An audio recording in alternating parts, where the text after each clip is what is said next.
প্রিয় প্রবাসী স্বামী, লিখলাম রমজানের চিঠি। বছরের পর বছর ওই দূর প্রবাসে থাকেন, কোনো একটা রমজানে আপনি বাড়িতে আসেন না। আপনার সাথে কখনো হয় না আমার সেহরি খাওয়া, হয় না কখনো ইফতারিতে একসাথে আনন্দ করে ইফতারি খাওয়া। তবু আমার দুঃখ নেই, আপনি শুধু ওই দূর প্রবাসে ভালো থাকেন।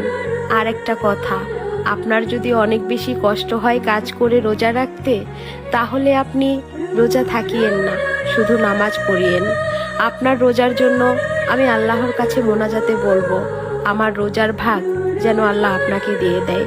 খুব ভালোবাসি আপনাকে, আপনাকে ছাড়া মৃত্যুর পরে ওই জান্নাতেও আমি যেতে চাই না, কারণ আপনাকে ছাড়া যে আমি বড়ই তৃষ্ণার্ত।